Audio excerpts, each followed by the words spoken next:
नमस्कार मेरे प्यारे साथियों। आज बसंत पंचमी का दिन है। संयोग से आज फरवरी की 5वीं तारीख भी है। आज माँ सरस्वती का पूजन किया जाता है। पीले वस्त्रों से श्रृंगार किया जाता है। लोग हो सकता है तो पीले खाना खाते हैं, पीले कलर का वस्त्र स्वयं भी पहनते हैं और माँ सरस्वती की उपासना करते हैं। आप सभी लोगों ने बहुत सारी पूजा पद्धतियों से माँ सरस्वती की उपासना किया होगा अपने अपने घर में, ऐसा उम्मीद करता हूँ। नहीं तो याद तो किया ही होगा। वरदे वीणा वादनी माँ सरस्वती विद्या की देवी हैं। उर के अंधकार को, बंधन को काट करके ज्योति या प्रकाश का प्रवाह करती हैं। और आज ही से थोड़ी गर्मी बढ़नी शुरू होती है, तो चूँकि प्रकृति में प्राण का संचार होता है, नए प्राण का, नए गति का, नया लय संचार होता है, तो बसंत पंचमी के दिन से ही बसंत की स्टार्टिंग मानी जाती है। इसलिए यह दिन बहुत महत्वपूर्ण है। तो आइए हम लोग माँ शारदा को प्रणाम करते हुए आगे की ओर बढ़ें कि आज का दिन और क्यों महत्वपूर्ण है। तो आज का दिन महत्वपूर्ण इसलिए भी है क्योंकि आज ही के दिन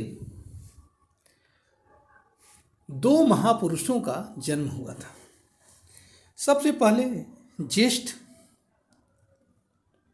महाप्राण निराला जी, जो अपनी जयंती को बसंत पंचमी के दिन ही मनाते थे। और ऐसा माना जाता है, हालांकि कहा तो ये जाता है कि माघ शुक्ल एकादशी सन 1897 को महिषादल बंगाल में इनका जन्म हुआ था। लेकिन ये स्वयं कहते थे नहीं, मैं बसंत पंचमी को पैदा हुआ था और बसंत पंचमी को ही अपना जन्मदिन मनाते हैं।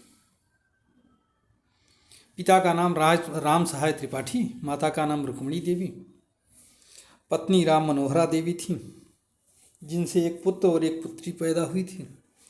पुत्र थे रामकृष्ण त्रिपाठी और पुत्री सरोज थी, जो कि अल्प वय काल में ही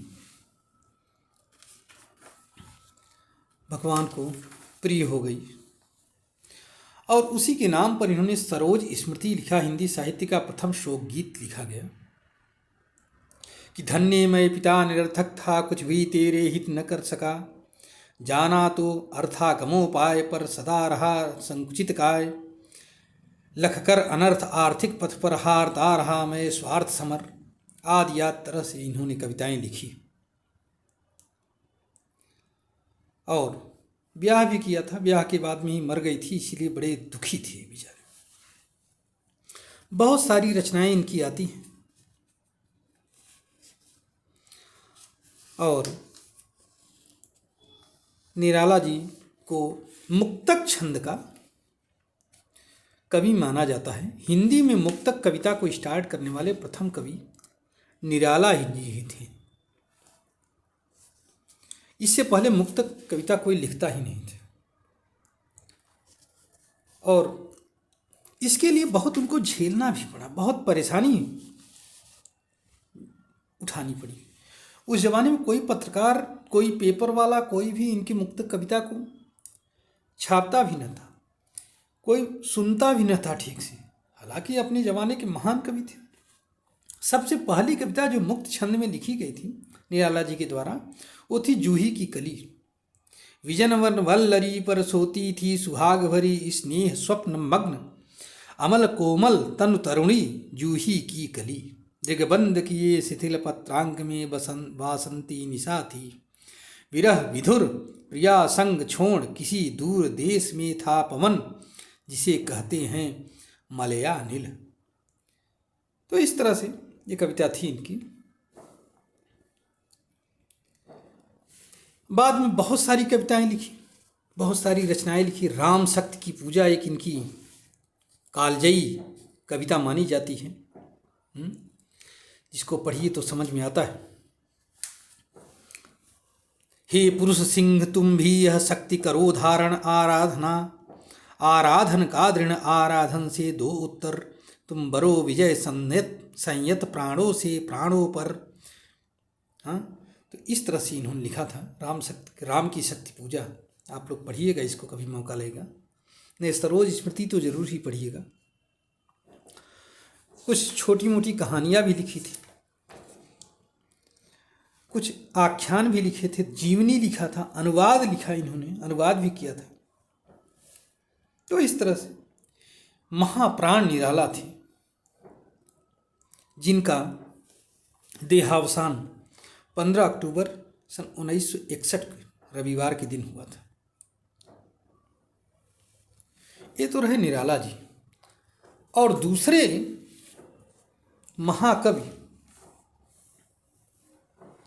जिनको अवधि सम्राट भी कहा जाता था, पंडित बंशीधर शुक्ल थे, जिनका जन्म सन 1904 में हुआ था और निधन हुआ था 1980 में। पैदा हुए थे लखीमपुर खीरी जिले में, एक गांव पड़ता है मनेवरा, तो वहीं पर पैदा हुए थे। 1952 से 62 तक विधानसभा के सदस्य भी रहे, 10 साल तक। इन्होंने अपनी कविताओं के माध्यम से जो हलचल मचाई थी, चाहे वो जन जागरण हो, गांधीयन युग में गांधी जी के साथ लड़ाई करने के लिए, स्वतंत्रता के लिए, हाँ, बहुत सारी कविताएं की आप लोगों ने सुना होगा। जैसे एक है किसान की दुनिया, 1936 में लिखा था। और आप लोग मालूम होना चाहिए, राम की शक्ति पूजा भी निराला जी ने लगभग 1936 के आसपास ही लिखा था। हाँ? फूस पताई के कुछ छप्पर माटी केर घर औंदा, पिछवारे लहरात तिपतिया बीच बीच कुकुरौंधा। हाँ? दाहिनी ओर महतों की बस्ती, जिनके बड़े जमाना, बाईं ओर मैकिनिया धोबिन, जिनके घर ना दाना। तो इस तरह से कविता थी, बड़ी विचित्र कविता है, अवधी भाषा में लिखी गई है। इन्हीं में से इनकी एक कविता आप लोगों ने सुना भी होगा, नहीं सुना होगा तो गूगल में सर्च कर लेना। गाना है, उठ जाग मुसाफिर भोर भई, अब रैन कहाँ जो सोवत है, जो सोवत है सो खोवत है, जो जागत है सो पावत है। ये उन दिनों में स्वतंत्रता आंदोलन के समय कविता लिखी गई थी। एक कविता तो बहुत फेमस हुई, कदम कदम बढ़ाए जा, खुशी के गीत गाए जा, ये जिंदगी है कौम की, तू कौम पे लुटाए जा। तो ऐसे कालजयी रचनाओं के प्रणेता थे, कालजयी रचनाओं को करने वाले पंडित बंशीधर शुक्ल का जन्म भी आज ही बसंत पंचमी के दिन ही हुआ था, 1904 में। फिलहाल इन दोनों महापुरुषों के विषय में क्या कहना है, आप लोग और भी सर्च करिए, पढ़िए। हमने तो सिर्फ एक क्लू देने की कोशिश किया है, संकेत मात्र किया है। आप लोग पढ़िए और भी जानिए। धन्यवाद, नमस्कार आप सभी को। बसंत पंचमी की अनेक अनेक शुभकामनाएं। उम्मीद है कि माँ सरस्वती जी आपको सद्बुद्धि दे दें। नमस्कार।